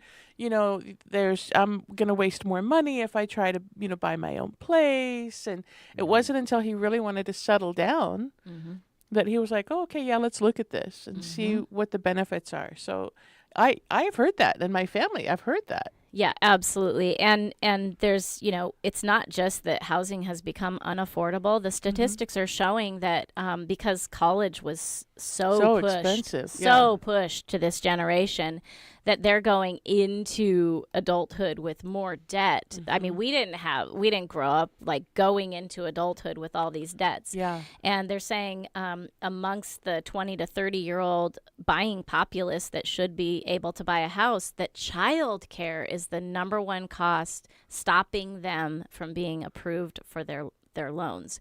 Ironically, the people that should have their own homes are people. Families with children, Yeah. And so, I mean, there's definitely, if you look at the factors, the things that are affecting first-time home buyers, there's things that we should look at and try to figure out, are there any solutions to this? My husband threw out an idea the other day that I think is honestly the best idea yet, and he kind of surprised me because he's not really a real estate guy. But he said loans should not be amortized. Mm-hmm. Say you pay 7%, a one-time 7% on $350,000 is still a lot of money for lending that money. But the fact that you're paying that every single year on the principal of the balance, this would be like transforming to our world if we were to implement something that radical. But honestly, if we don't implement something that radical, we're in trouble right now. And we need to be, and that's, when you were talking earlier about the fact that people are being taxed out of their homes. And yes. If some kind of a solution like that were to be put in place, imagine how many homes that would save, because you're not, endlessly paying on the interest. You're actually paying on the capital. Your payments would go down. I mean, it would be amazing. Yeah. Yeah. Or I would also like to see, I know property taxes, they fund things for schools and all that, but something where it's a cap, like, this is what you purchased the home for, and this is what your taxes are based on. Yeah. So and that's constantly increasing. It's not my fault my house went up. Why am I having to pay more money? I mean, yes, I might vote for a school levy, and I understand my taxes will go up from that, but just because the arbitrary market decides, my house is worth more, so now I have to pay more, that just doesn't seem fair to me. Well, and you're not talking about radical ideas, because the state of California has had Prop 13. Yeah. I think I moved there like 20 years ago, and it had been in place for almost forever at that point. I mean, Prop 13, what it did is it saw the problem that elderly retirees were literally getting taxed out of their home that they'd maybe lived in for 30 plus years because the neighboring houses were the skyrocketing real estate prices. Yeah. And so it locked in your property value at a specific age, and they couldn't raise the tax value of that home from that age. So, for example, my grandparents owned a house in Bel Air. When they bought that house in the late 70s, they paid $128,000 for this brand new house in Bel Air. When they passed away, it was worth $6 or $7 million. Right. But my grandmother's tax lock-in was $2,000. It was under $2,000 a year. Now everything else had skyrocketed crazy. I mean, we were caretaking her house, and we were paying almost $2,000 a month in the trash takeaway and the water bill. Like it was, everything else was insane. Yeah. But the property taxes themselves, and the really cool thing about Prop 13 is it's a multi-generational proposition. So if someone in their lineage inherited that house, they would inherit the tax footprint. Just huge. Incredible. Huge. Incredible incentive to keep families, to keep ownership in family lines, and affordable. For you to know that your family will be taken care of after you're gone. That's huge. But I'm going to jump in here. When you're talking about taxes, especially with school and city taxes, they can only charge so much. I mean, like the city, you say you're going to collect this amount of tax. If the prices go up, actually your taxes can go down because they can still only collect this amount of tax, and it's spread over more houses if there's more houses built. So other taxes can go up, but I think the city and the school are both that way. They pass bonds and pass levies and pass things where they can only collect so much taxes. They have a lid on the tax. And that's based on how many houses are that's on based the on how, and the house value and all that sort of stuff. And you're talking about levies. Yes. Right. Yeah. So, so anyway, it is interesting. And so right now, all of a sudden, Trump's come on the scene and is acknowledging we have a problem with housing. And it's kind of interesting because my thought was, things are going to get better when Trump gets reelected in real estate. I'm not talking politically. I'm just talking about in the real estate world, because everybody knows Trump's the real estate guy, right? Like, that's what he is. And so I thought just the optimism of he's going to fix these things. If there was anything he would address, we would have thought it would have been housing. And so I've been kind of sitting here just kind of in shock that it took him this long to even start talking about this issue. And then when he did start talking about this issue, the first thing I heard him tweet out was that he was going to propose a 50-year mortgage.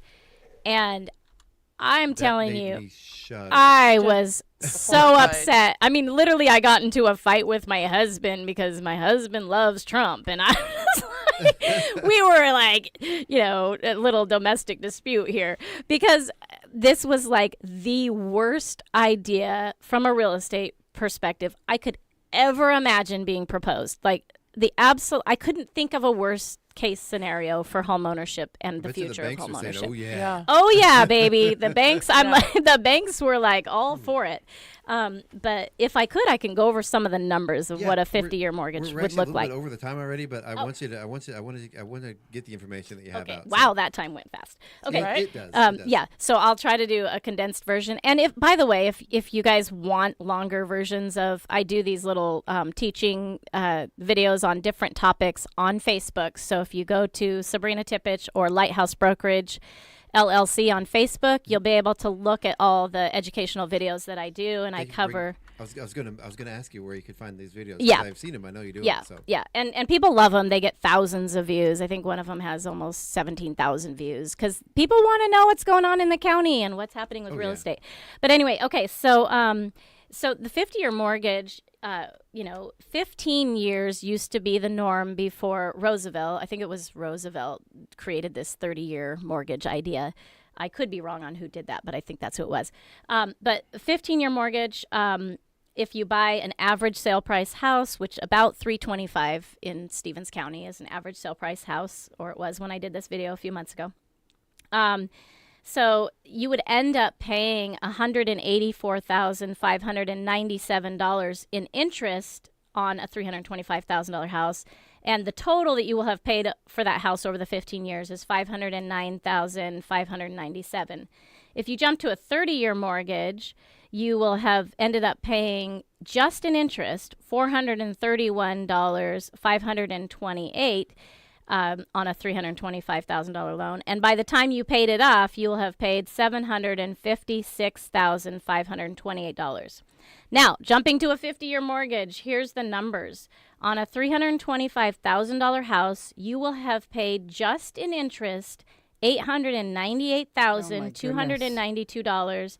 And by the time you paid that house off, you will have paid $1,173,292. I think so more than three times the original purchase price, which for the World Economic Forum, they would be dancing in the streets because there would be absolutely no benefit in home ownership. Nothing. You would not have had enough equity rise in the value of your home to have made it a good, sound investment. Now, and when I look at your chart there, you've got the monthly home prices, your monthly payment. Right. And when you look at the 30-year versus the 50-year, it's $150 difference. Yeah, not that big of a difference. $150. Almost $500,000 more you're going to end up paying for that home.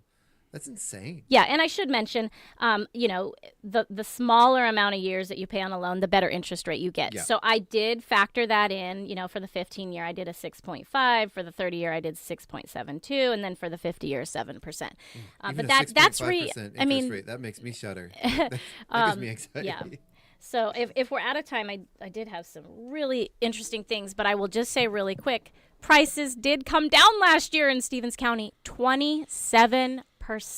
Wow. 27%. So we are seeing an improved market. Good. If I had more time, I could go on and on. But I do know, I follow on, Redfin, and there's like 2 or 3 different, sources, and I get my monthly. I get my monthly reports on, my home value and all that. And I have noticed it's been pretty consistently going down month by month. Mm-hmm. I'm not upset about it. I'm not panicked about it. Yep. But I think, probably my house in the last year has gone down about 30,000, 40,000 in value. Which, as a homeowner, it's kind of one of those things like, but Well, I get it. 'Cause yeah, we we need noticed new, that on our property tax we need new value. people. Yeah, it Here, went you know. down. Yeah. Yeah. Yeah. Yep. Yeah, and go see the assessor, because with these value drops, you do have a pretty strong argument to make for a better tax assessment. So Very cool. yeah. So I can just call my assessor and be like, "Yo, dude." Well, they have a whole they have an entire. They should. I think that you can go and appeal your property tax. But they have deadlines. You have to meet the deadlines. So yeah, I would Because encourage people to do that. And there's They a probably actually. won't drop them on their own. Oh no, well, less likely. And there's actually a Facebook page. I think it's called Stevens County Tax Assessors. There's something. There's a whole movement of people really committed to trying to make some improvements with property taxes as well. So get involved. Get involved in the community. Educate and start fighting for our local people. Yeah. You know. Well, and while you've been sharing this wonderful, valuable information, I mean, it's amazing. My head is just spinning with things. I'm going to go home and talk to Daniel and be like, dude, there are lots of beautiful properties available in Chihuahua right now. Sharon and I have been looking here at property photos that are in the city limits of just beautiful houses that are everywhere. I've been looking at the low listings, which are in the high 200s, low $300,000 range.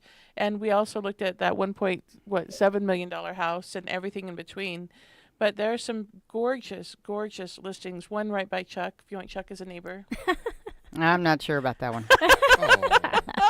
Yeah, sorry about my dogs. Boy, that lot is gorgeous, and that home is beautiful. Beautiful, beautiful homes are available in our town.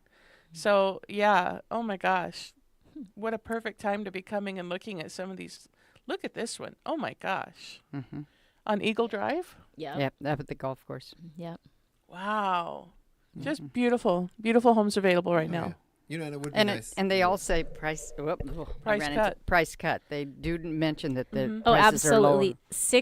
are lower. Over 65% of Stevens County houses had price cuts last year before they sold. Yep. Wow. Yep. Yeah, it's amazing. Yeah, some are saying, 50,000, 30,000, 10,000. Yep. That they've cut.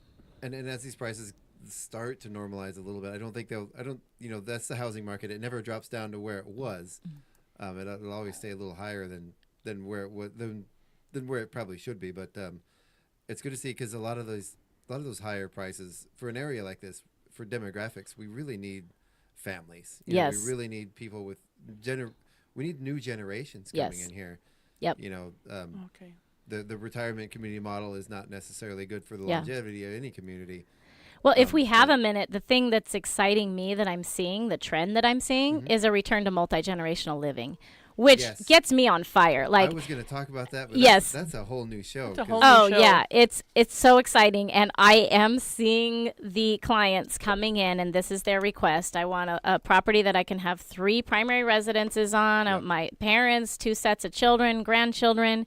So we're going to go right back to my grandparents' era, where we relied on each other as families and siblings to co-purchase things. And they can't afford not to, though. I mean, the cost of living just in food and utilities and stuff like that. Young people, the argument, I was able to afford that when I was in my 20s, my family, and we were able to, it's like, okay, well, everything, the cost of literally everything is like 150 times what it was. And it solves the number. With my dad. Like, right. Dad, I've done those numbers. I could do a whole show on that, because the boomers all saying, well, we had 7% interest rates. We had this. And I've done the numbers, and I compare it to today's market. It's not, don't even go there. Right. But let me just say that because childcare is listed as the number one thing that's keeping people from being approved to buy their homes, multi-generational living, you'll go back to where the grandparents are on the property helping out with the kids. I mean, there's so many positives behind this that this is when I get excited, and when we can find a way to go around the system that's trying to like really suppress and kind of take things over, when we find creative ways to come together as a community and come together as families, like that's what gets me excited. There's, like I said, that's a whole different rabbit hole we could go down to, as far as even like the social benefits of parents being around multiple generations. Absolutely. Oh yeah. Of kids being around multiple generations. Kids being around multiple generations, and the social interactions with people not their own age. It just goes on and on, and just that's a good legacy plan. You know, when you have these multiple generations, it's a seamless transition. You know, you get unfortunately, people get old and pass away. then those units on your property become available for those kids. For the then. new generation of That young live in married. your home, Yep. boom, Yeah. There's your house Yep. now, and, Yep. and it's. And you're not putting your grandparents in facilities that you're with them. The grandchildren are with them. They have love around them. Yeah, there's so much to it. I just love it. I just love it when there's got this big huge evil plan to take away home ownership, and then it's just the human factor that comes in there as a surprise and completely changes the game. Yeah. So I love stuff like that. It's like a David and Goliath story type of thing. I was out of town for several weeks, and my daughter texts. She says, "When are you coming home? I can't raise these kids without you." Yay! That's how it should be. That's how we it all should feel be. that way when you leave, Sharon. What? I can't function. Where is anything? I'll have to say I'm kind of the black sheep of the family. My sister grew up, always in the same neighborhood as my parents. One would move, the other would follow. Not me growing up, but like my nieces and stuff. They grew up always being around my grandparents, and man, just thinking of all these times, they're going on vacations, they're going on stuff, and I'm like, well, we can't do that because we have our kids with us. Yep. And, the kids don't know the grandparents well enough to drop them off. Feel comfortable, yeah. Yeah. For a week while we go do something fun. And yeah. I do definitely see the benefit in that. Yeah, absolutely. Absolutely. Well, thank you so much. Thank you. We are way over time. Sorry. No, not your fault. It was my responsibility to cut us off, and I wanted to hear what you had to say. So, thank you. I'm glad you came, and thank you so much. It's very useful information. Thank you guys again so much for coming. Thank you guys for listening out there. Sabrina, is there anything else you want to let people know before we head out? No, just thank you so much for having me. I could talk about this stuff all day, so anytime I'm available. Like I said, I'm a numbers nerd, man. This was fun. All right, awesome. And I didn't even get into any of the numbers, really. I know, right? So, all right, thank you. All right, you've been listening to the KCHW Morning Show right here on KCHW 102.7. You can tune in tonight right here on KCHW for, we have the Bluegrass Review from 6 to 8 p.m. 8 to 10 p.m. is Dirt Road Blues with our very own Dirt Road Doug McQuain live in the studio. Then we have Planetary Radio, Sea Change Radio, Echo Shock, Total, and Earth Date. And tune in tomorrow morning on the KCHW Morning Show for myself, Gina Greenwood. And I know we have a guest tomorrow, but for the life of me, I can't remember who it is. I do that a lot. You do. Right? So, yeah. But they're always good. Yeah. Thank you. All right. You guys have a great day out there. We're going to let you go. We ran a little late, but you guys have a great day out there. Drive safe. Enjoy the day. You have a good one. This has been your KCHW morning show, right here on KCHW 102.7.